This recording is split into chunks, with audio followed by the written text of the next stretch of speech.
Et notre débat est consacré aujourd'hui à l'Irak et à l'Europe. Pour le moment, l'Europe est plutôt restée silencieuse sur ce dossier. Elle s'interroge, doit-elle s'impliquer en Irak aux côtés des Américains pour bloquer les djihadistes de l'État islamique et empêcher les massacres de chrétiens et de yazidis? Si elle intervient, de quel ordre sera cette intervention? Militaire, humanitaire ou bien les deux? Pour en parler, sont avec moi sur ce plateau Anne-Marie Lisin, bonjour. Bonjour. Merci d'être avec nous. Vous êtes ancienne membre du gouvernement belge aux affaires européennes, consultante à l'IPSE. Et Jawad Bachara, bonjour. Bonjour. Merci d'être avec nous. Vous êtes politologue et journaliste irakien. Alors, je me tourne d'abord vers vous, Anne-Marie Lisin. Une réunion extraordinaire, on le sait, est en cours des ambassadeurs des pays de l'Union européenne, se tient à Bruxelles en ce moment. L'objectif, apparemment, serait de coordonner plutôt l'action des pays européens dans le domaine humanitaire. A priori, aucune décision ne devrait être prise aujourd'hui. Pourquoi cette réunion dans ces cas-là ?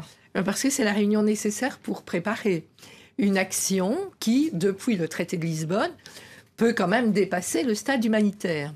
Mais c'est vrai que très rarement, maintenant qu'il y a 28 ambassadeurs autour de la table, le COPS, ça s'appelle comme ça, c'est ce comité qui est parallèle au comité des représentants permanents, mais qui traite les matières de défense.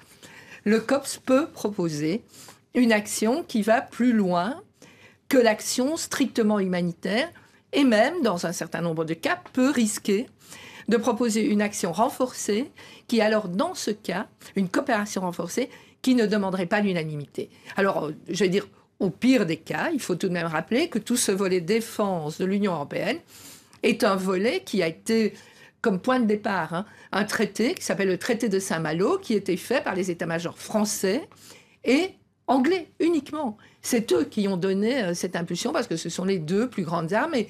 Donc c'est assez logique que s'il n'y a pas d'autres possibilités, finalement, M. Fabius et le ministre de la Défense français en reviennent à ce type de situation. Maintenant, il vaut mieux associer plus de pays parce qu'il y a plus de capacités et ça permet moins d'identifier un ennemi, disons, de faire de la France un ennemi dans les milieux extrémistes qui pourraient tenter une vengeance quelque part. Donc, c'est important. Jawad Bachara, l'intervention européenne, est-ce qu'elle est possible, sachant qu'on imagine bien que l'Union européenne, elle devra se coordonner avec les États-Unis notamment? Justement, les Européens n'ont pas vraiment le droit d'intervenir sans l'accord préalable des Américains et sans aussi la demande de la part des Irakiens, Kurdes ou Arabes. On ne peut pas intervenir comme ça dans un pays souverain sans avoir d'abord une couverture internationale, c'est-à-dire une légalité internationale comme l'ONU ou le Conseil de sécurité. Et en même temps, il faut aussi que les Américains soient d'accord. Et là, si... Est-ce qu'ils ont intérêt, justement ?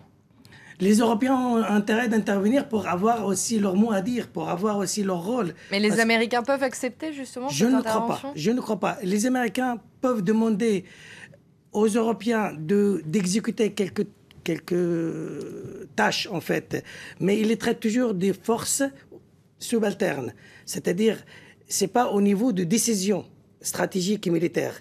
C'est hors question. Les Américains n'acceptaient pas un concurrent ou un rival dans cette zone-là, en tout cas, dans la région. Exactement. La région, c'est vraiment le fief des États-Unis, en fait. Je vous vois réagir. Oui, je veux dire, on peut le dire au niveau technologique, c'est vrai. Mais ce qu'ils ont fait jusqu'à maintenant peut être fait aisément par une armée européenne, que ce soit l'armée britannique ou l'armée française. Maintenant, il manque encore pas mal de choses pour que ce soit considéré comme une victoire, parce que les extrémistes en question très loin pour l'instant. Répondent, ne sont pas tellement effrayés par le fait que l'armée américaine se soit engagée. À la limite, quand on lit les choses qu'ils publient, on voit, ils se félicitent d'avoir entraîné dans ce bourbier qui risque d'être à nouveau une situation catastrophique. Donc, et M. Obama a beaucoup hésité avant de démarrer, puisque c'est en contradiction avec ses propres engagements, quelque part. Et il est en train, il faut le savoir, de bombarder, dans le fond, des alliés des Turcs. Pendant des années, les 2 années qui viennent se passer, qui avaient aidé ces extrémistes? En fait, c'était à partir de la Turquie qu'ils étaient aidés. Alors, était-ce officiel? Était-ce une sorte de branche militaire de l'AKP? Était-ce vraiment voulu comme tel, ou revendiqué comme tel par la Turquie, qui est un allié des États-Unis? En tout cas, maintenant, ils sont bombardés. Et ça ne va pas s'arrêter à l'Irak. Parce que si vous voulez vraiment aboutir à éliminer on va dire, ces bandits, quelque part, moi je ne veux pas les cataloguer par rapport à la religion. Non, c'est danger. En Syrie également. Danger ou bandits. C'est un vrai. Si on veut les éliminer, il faut aller les chercher aussi en Syrie, parce qu'ils sont en train de combattre. Et les Syriens ont besoin d'un support pour le moment, à Rabia, par exemple. Donc, les forces kurdes syriennes, donc, ils s'appellent IPG, ce sont les forces du PYD. Ils ont besoin d'un support là-bas. Donc, en fait, les Américains vont être entraînés dans une contradiction. Ce n'est pas la première fois, mais ils sont déjà en train de la vivre. Et en même temps, avoir un parapluie politique pour ce qu'ils sont en train de faire va aboutir, dans le parapluie politique, à renforcer les Kurdes, bien sûr, d'Irak, qui, eux, vont dire, nous, on a réussi à être soutenus, et ce qui est un peu, peut-être injuste, si on veut, c'est que ce sera seulement une des branches des Kurdes d'Irak qui va recevoir puisque c'est M. Barzani qui apparaît comme étant disons, l'idole porteuse du Kurdistan irakien, alors que la réalité politique kurde est beaucoup plus nuancée que ça. Mais il faut d'abord d'ailleurs rappeler que les États-Unis fournissent pour le moment d'ailleurs déjà des armes aux Peshmerga, que l'Union européenne envisage peut-être de leur en fournir. Justement, c'est tout l'objet des discussions qui se tiennent en ce moment. Et c'est d'ailleurs le fait qu'à l'heure actuelle, Laurent Fabius demande une réunion d'urgence pour discuter notamment de de fournir des armes aux Peshmerga. La question fondamentale, quel type d'armes ? Est-ce que c'est des types d'armes très... Des armes légères, des armes lourdes ? Voilà. Est-ce que c'est très avancé ? Est-ce que c'est très dangereux ? Parce que le problème, c'est qu'on donne aux Kurdes de l'Irak des avions, des armements sophistiqués, c'est-à-dire on crée un déséquilibre entre le pouvoir du Kurdistan et le pouvoir central. Et là, c'est pas acceptable. On ne peut pas affaiblir le pouvoir fédéral et donner aux Kurdes, c'est-à-dire au détriment du centre, de l'Irak, c'est-à-dire de pouvoir central légitime, et favoriser les Kurdistan. Donc il faut réfléchir à ça. Et avant, c'était le contraire. On aide l'Irak en tant qu'Irak, et les Kurdes bénéficient en fait, d'une manière ou d'une autre, de cette supériorité militaire. Mais quel intérêt a l'Europe dans ces cas-là à fournir les Peshmerga en armes et à suivre finalement ce que font les États-Unis? C'est arrêter un groupe de bandits. J'essaye de résumer. C'est arrêter un groupe de bandits qui utilisent en fait des arguments religieux qui ne sont pas religieux, et de faire en sorte que dans les groupes sunnites, car il y a aussi l'ancien parti Baas de l'époque de Saddam Hussein, il y a des tribus sunnites qui sont autour de ce groupe appelé État islamique, qu'on ne permette pas une prise de pouvoir qui soit monopolisée par les extrémistes.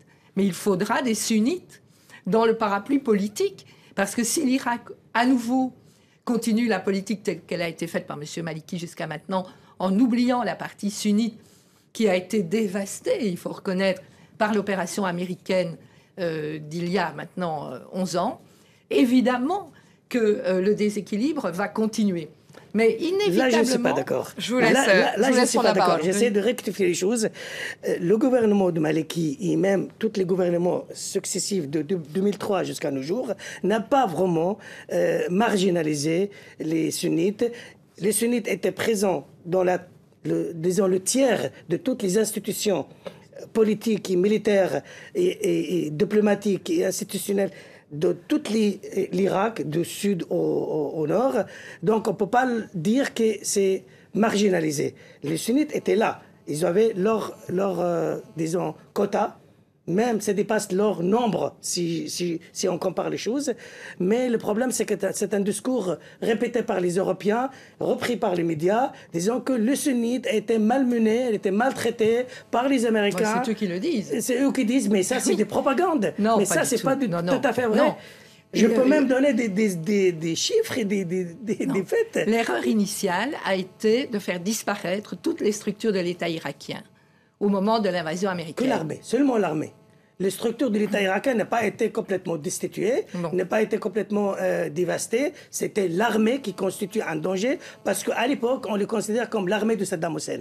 Ça, le problème. Notre Je vais analyse vous faire européenne, voilà, que l'analyse l'erreur est européenne, là. tout à fait. Je vais vous faire L'erreur revenir date de ce justement moment-là. sur le sujet Voilà. par rapport à cette Tout à fait. intervention européenne, parce que il est difficile là, de penser que l'Europe va finir par intervenir quand on voit justement le manque. Il y a un manque d'union politique, il y a un manque d'union stratégique, il y a un manque d'union militaire en Europe. Alors comment on peut se dire, tous les pays européens vont se coordonner pour dire ça y est, on intervient en Europe. Comment est-ce que c'est possible, sachant que déjà, ne serait-ce que Paris et Londres sont ensemble et Berlin s'y oppose? Oui, disons qu'il faudra analyser le résultat avec des nuances quant à l'opposition allemande, parce que tout de même, l'Allemagne est aussi soumise à une demande.